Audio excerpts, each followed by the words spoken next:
Hi there, Lindsay here, the Frugal Crafter, having a very crafty, chaotic day. We are going to paint a peacock for Beginner Watercolor Wednesday in a loose style. This was my kind of messing around piece, and I discovered a few things when I was painting this, and hopefully our experimentation today will be a little bit more flowy, less chaotic than my experience. I've got a little water on this. I've got water everywhere. I've been flicking water everywhere today. It's just mayhem. We're going to start off with an egg shape here for the breast and neck area of the bird. And then we're going to do another egg shape for the head.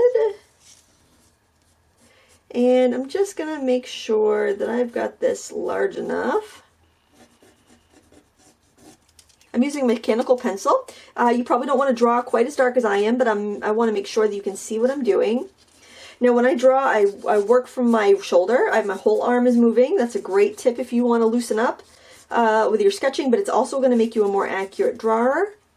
I'm going to I'm going to carve into that a little bit and get my beak. Just a triangle. It can come out a little bit more flat there. Draw your eye in because you want to kind of avoid painting some of this area, and you want to leave a little sparkle, so you can mask it. I'm just going to leave a white space so I won't hopefully fill it in, although that didn't work out so well last time and I had to use a gel pen, so maybe I should mask it. I don't really care for masking fluid all that much. I am just adding a little bit of detail here on the face just because I had personally some issues. I get some personal problems with my peacock here. I was having some issues not soaking it. Alright, and get the back of the neck here. Back of the body. His plumage is down.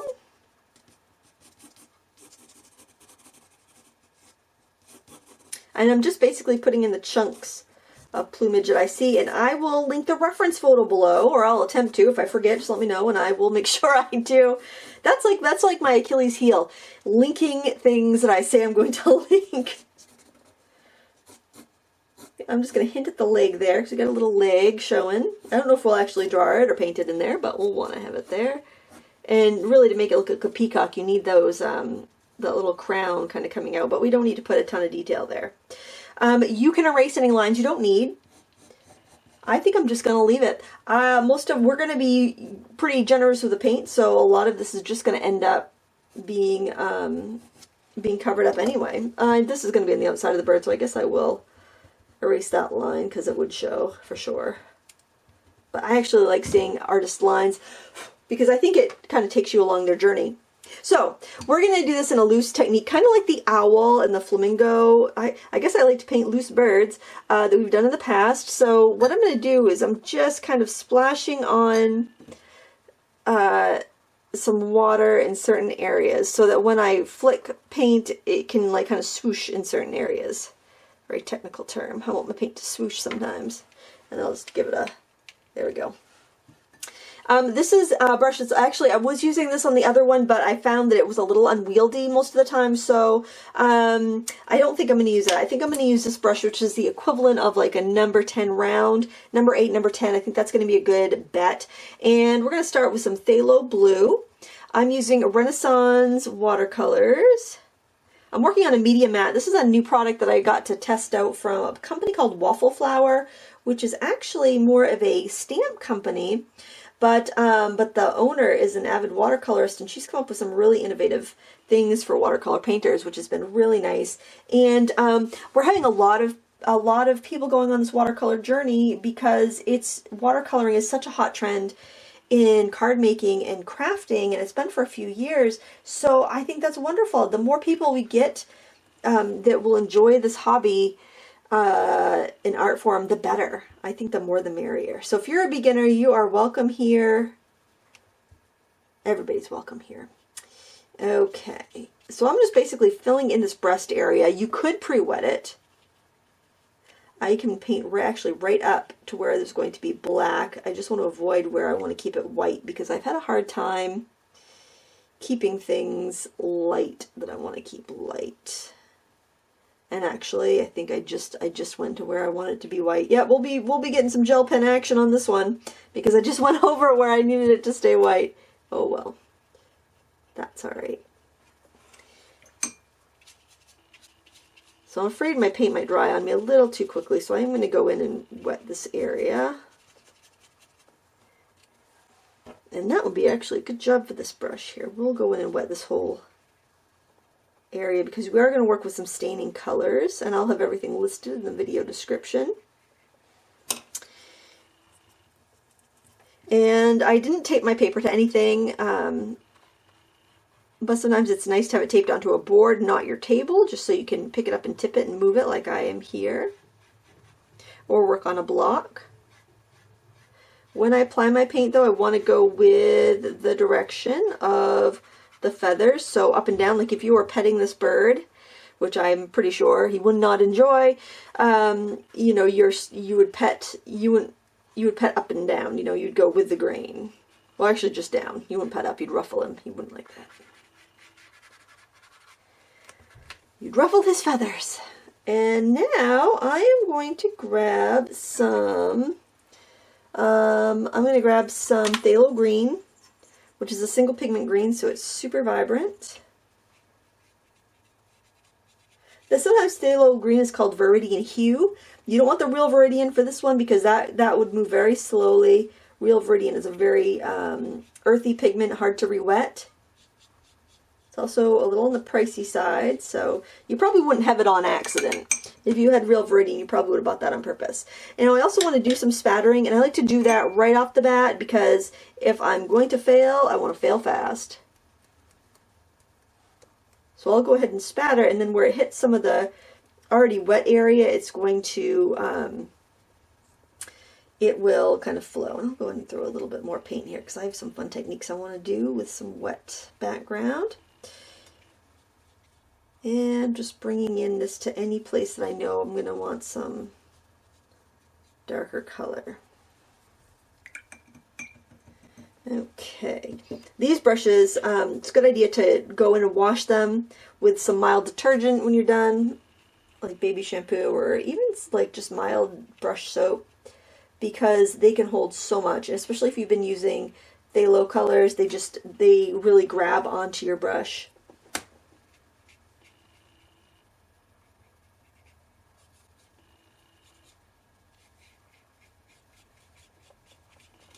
Okay, so now I want some darker color. We're actually going to use some black. So I'm going to take some phthalo blue and mix it in with my black here. And the reason I'm using this is because I know I want it later, so I might as well get it in now so it doesn't look weird when I bring it in later. I think I want the chest a little bit out more. I don't want to do the details on the face yet, but I can put a little bit under here. Because I want to do that when we're close to the end, when everything's dry.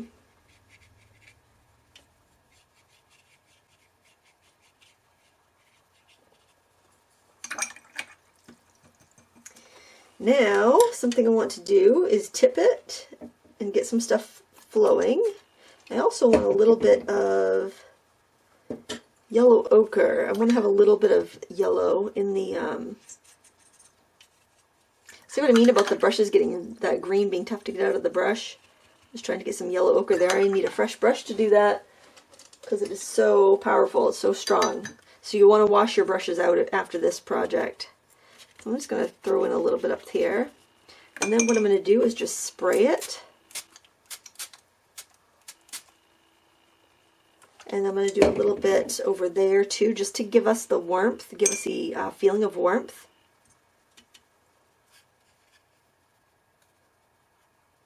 And I'm going to try to avoid the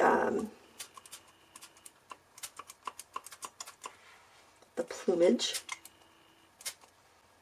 Although I wouldn't mind if that plumage did flow a little bit, so I'm going to give it just a little help.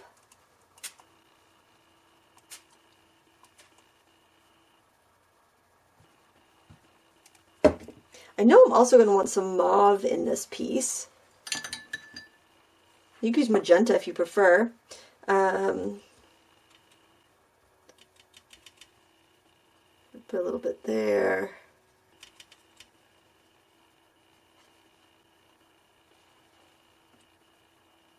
And I think I want a little bit down there. Now remember, things will shift. We're working really wet here and stuff will shift in color. So make sure you go dark enough, or, you know, it'll just be real pale when you're done.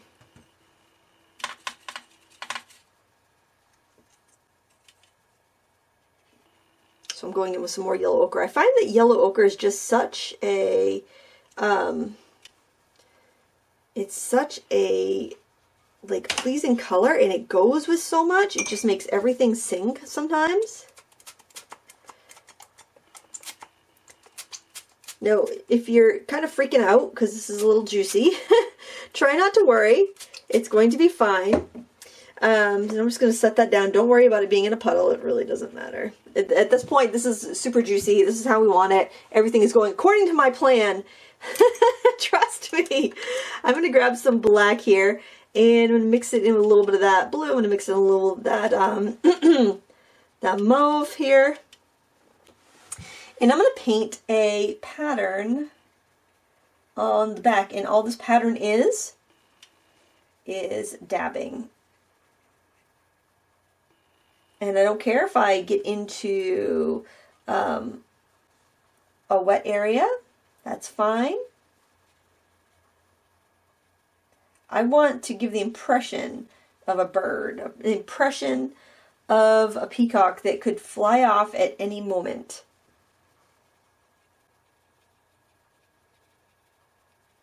So I'm just wiggling, dabbing, wiggling, dabbing. Nothing to worry about, nothing too fussy or tricky. Now this paint is not super juicy that I'm putting in. This black is not really wet. It can leak into other stuff and get a little wet like it is over there. But it's not as wet as these other colors that I'm working with. If you have a hard time keeping your paint wet enough, you can go ahead and paint the back of your paper with water. I'm working upstairs and the heat's on, it's wintertime, so you know the air is drier, and I'm not having an issue with it staying wet enough, so I'm not downstairs in the basement where it's damper. I think that you probably, if you do have your paper as wet as mine, you're going to be fine. Okay. Now at this point, just make sure you have plenty of color. You should have lots and lots of color. See how much color I have here, and see how wet it is. It's very shiny. We're going to add in some salt, and that's going to give us some really cool textures. And I'm also going to flick in some more of this color here.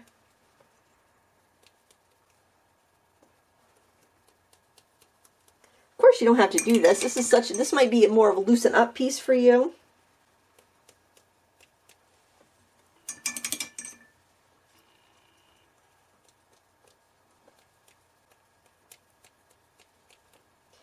But I just like to kind of unwind and have fun. Let's see, do I want to do any spritzing before I salt it?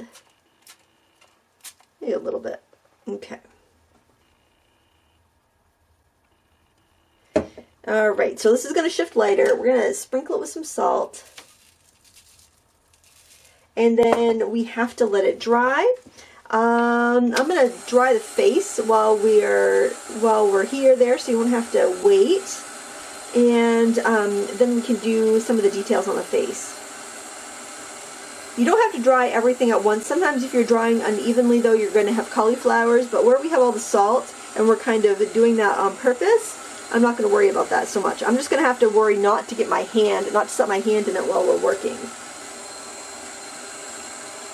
I just want to dry up the face area. Alright, I'm going to take my cloth here and wipe up my mat. And I recommend that if you're doing this at home, work on a surface that you can get soaked. So you might want to even put your picture on a cookie sheet or something just so it can get wet. I'm going to zoom in so you can see what I'm going to do here to the face. And that feels pretty dry. Just give it another zap for good measure.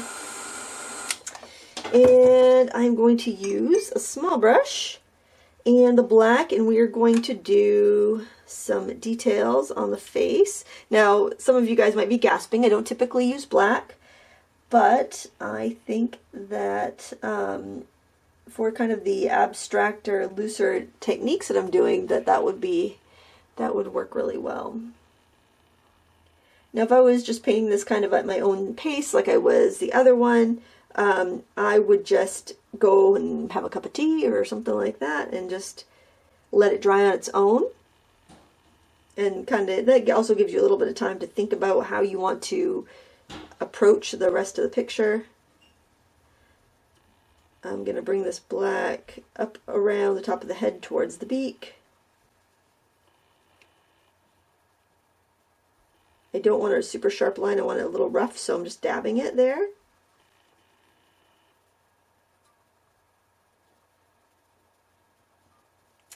And then I'm going to bring a little bit of black along the top of the beak. And then I should have left a bunch of white underneath the eye, so I'm going to pretend that I did, and I'm just going to kind of bring that black underneath, so that will need to be white. I'll need to go in later and go in with a colored pencil or a gel pen or something and put some white in there, but I'm not going to let it bother me for now because there's no point in being bothered. You know, have fun, enjoy your art.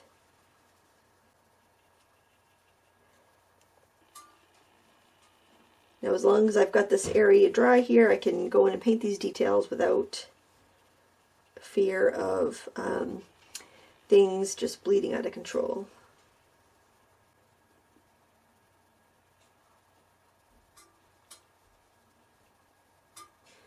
Okay. I can also put some little accenting lines here.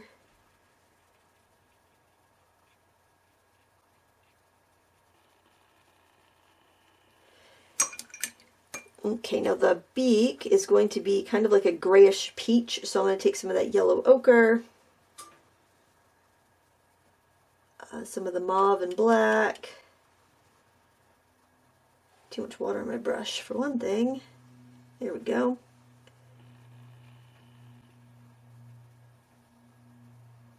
Now, I'm going to tell you something. I have this, the way I film, I've got to kind of reach out in front of me a bit to film, so I'm not sitting in the most comfortable position for me. So I might, and to kind of keep my hand and arm out of view, I'm kind of sitting back.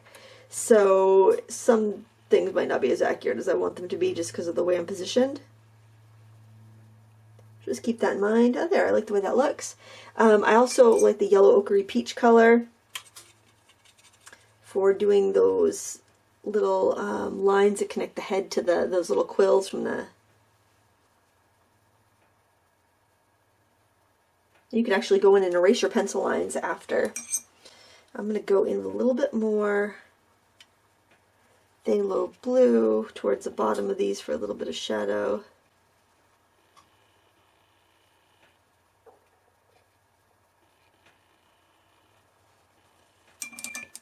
And then I think I will actually, I got my gel pen here. I'm going to go in and, for your sake, lighten this up. For my sake too, because I want to see how it looks like when it's got the white where it belongs. But obviously mask that or leave it if you don't want to use a white gel pen. I know some people don't want to use anything but pure watercolor. That is absolutely fine. There's nothing wrong with that. I used to be like that. But then I decided that life is too short. I want to have a little more fun. I went over to the dark side and never looked back. Look, I'm even using black. What has happened to me? Artist gone wild. Watercolor's gone wild. But I figure, you know what? I'm not entering this in a competition. I'm painting to please myself. I'm going to do what I want to do. You can highlight that if you want to. Okay. Now, let's look at what we've got going on with our salt. Look at that. It's doing some really cool reactions. And if you see anything you want to coax, you can do that. Now, the wetter your paper is when you do salt, the more of a reaction you're going to get. You'll get bigger flakes. And the drier it is, the more tiny flakes you'll get. Like if you look in there, see that? Teeny tiny little sparkles because it was drier. If you look out here, you get big flakes because it was wetter. So what I'm going to do is let this dry fully. I've actually got to go pick up a kid anyway. And when we come back, this will be all dry and we will finish it up. Okay, I'm back, and this is dry, and I brushed off the salt as best I can. Sometimes you'll see, like, if you have a really thick passage of paint, it'll be hard to get the salt off, but I honestly won't worry about it too much. And we've got some really interesting effects here. I really love this capillary action here from the salt. We've got these really kind of big icicle shapes, and we've got the tiny little bursts, almost look like snowflakes. We've just got a bunch of different textures and interesting shapes here, and honestly I don't really want to do much to this, so I'm going to be extremely cautious about what I take out of this painting or what I add to it. One thing I think I do want to do is just kind of scrub out the legs here a little bit, and I'm just using a small stiff brush. I'm not going to be able to get it back to white because the paints we used were staining. The mauve, the blue, and the green are all very staining colors, so the most I can hope here is to lighten it a little bit. And then I'll just add a little yellow ochre just to give it a little bit of that that leg color. Because really, that's about all I can do with this, and that's fine because I really didn't want that to be a huge element, but I did, you know, I did want to have something there, so I'm just gonna go in a little yellow ochre, and we've got this in other parts of the picture, so it's gonna be fine. I'm just gonna bring it right off the edge. Can add a little bit of that into the beak as well, just so it's not completely stark. And then, you know, I'm basically gonna just using colors I've already used because I don't want to introduce anything new. We haven't used that many colors, and that's good. I'm just gonna throw in a few, like, just streaks of color to represent feathers and shading, but not a lot because I just love what's going on there, so I don't want to detract from that. And I think that when you're working in a style like this, it's really loose, you want to kind of leave something to the viewer's imagination. You know, you want them to be able to fill in some of the details here. I want to put a few pretty bold, please excuse my tummy is growling like crazy. I'm sorry about that. I'm going to put in a few bold brush strokes for the feathers. And do a little bit of that in green. I'm not mixing my colors here because I want them to be very, very immediately and bold. I just want to do some kind of like short little stabs of color for the green because you have those kind of shorter feathers in there. Again, I don't want to cover up any of that yumminess that we have going on. And maybe just a few little choppy short strokes up here because the feathers are smaller up here on the neck. And let's see, maybe a little bit with the green back here. But gosh, I really don't want to do much to it because I really like the way it looks. If you want to do a little spattering, you can. I need a juicier brush for that. This is one of those things where it's like, this is kind of a dull area. I like what's going on there with the salt and those other little speckles that I have. So any spattering I want to kind of be in this area. So I'm going to kind of control. You can have a little controlled chaos here. So just kind of flick your water in the area and dab in the area you want your spatters to end up. And that way when you spatter your color in there, it's going to go, it'll stay contained, you know, and you can use a little spray bottle if you feel like you want to have those blend out a little bit. That way you just have a little bit more control. I'm not mixing the colors. I'm going to let them mix on the paper if they want to. That green's pretty. But these colors are all single pigment colors, so even though they're secondary colors, you can have secondary single pigments like PV19 for the mauve, PG7 I believe for the green, and PB15 for the blue. Gosh, I don't think I need to, well, maybe a little spritz there so they're not so speckly. I'm just tapping that on my towel because I got such a amount of paint and stuff here. And there you have it. I wouldn't play with it too much because I think that it looks best if you just leave it be. That clearly is a peacock, is a beautiful, you know, wild, flowy technique. If you masked instead of using the pen, then, or you were able to keep your area white, then it's completely watercolor. And I just want to show you really quick what it looks like if you do decide you want to use some mixed media. I put in some colored pencil here just to kind of get some shading in and to highlight some of the leaves there. But that was pretty much it. I mean, you could go and do a bunch of colored pencil on there. You could leave it as is. It's completely up to you because it's your painting. I want to thank you so much for watching today.